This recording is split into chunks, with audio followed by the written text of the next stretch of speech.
بسم اللہ الرحمن الرحیم۔ السلام علیکم۔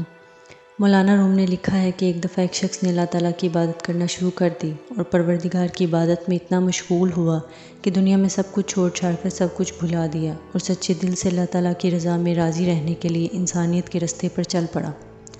مولانا روم کہتے ہیں کہ ایک وقت وہ آیا کہ اس کے گھر میں کچھ کھانے کو بھی نہ بچا، اور وہ وقت بھی آیا کہ گھر بار سب ختم ہو گیا اور وہ شخص چلتے ہوئے موت کے انتظار میں گلیاں گھومتا کہ اب پلے تو بچا کچھ نہیں، تو انتظار ہی کر سکتا ہوں، اللہ تعالیٰ سنبھال لے گا۔ ایک دن بیٹھا ہوا تھا کہ دیکھا اس کے قریب سے ایک لمبی قطار میں گھوڑے گزرے۔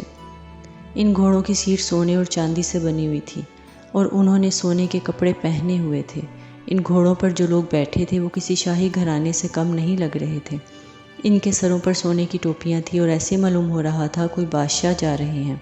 اس شخص کے دریافت کرنے پر اسے بتایا گیا کہ یہ 7 گاؤں میں ایک بادشاہ ہے، یہ سب اس کے غلام ہیں اور بادشاہ کے دربار میں جا رہے ہیں۔ وہ شخص کچھ دیر حیران ہوا کہ یہ حالت غلاموں کی ہے تو بادشاہ کی کیا حالت ہوگی۔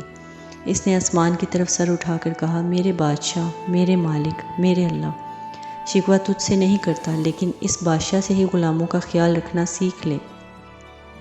اتنی بات کہہ کر وہ شخص چل دیا۔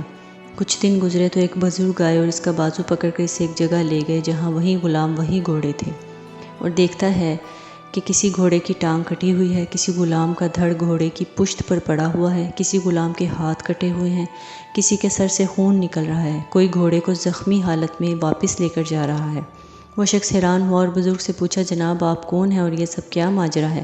اس وقت اس بزرگ نے کہا کہ یہ وہی غلام ہیں جو اس دن سونے میں لپٹے ہوئے تھے اور آج یہ ایک جنگ سے واپس آ رہے ہیں، اس لیے ان کی یہ حالت ہے۔ مجھے خواب میں بس اتنا کہا گیا ہے کہ اس سے کہنا بادشاہوں کے لیے قربانیاں دینا بھی ان غلاموں سے سیکھ لے۔ حقیقت میں ہمیں قربانی دینا آیا ہی نہیں، چاہے دین کا معاملہ سیدھا کرنا ہو یا دنیا کا۔ جس دن ہم قربانی دینا سیکھ لیں گے، دین کے لیے، اپنوں کے لیے اور دنیا کے لیے، اس پر توکل کرنا سیکھ لیں گے، اس دن اللہ رب العزت ہمیں ایسی بادشاہت عطا فرمائے گا جو کبھی ختم نہیں ہو سکے گی۔ بہت شکریہ۔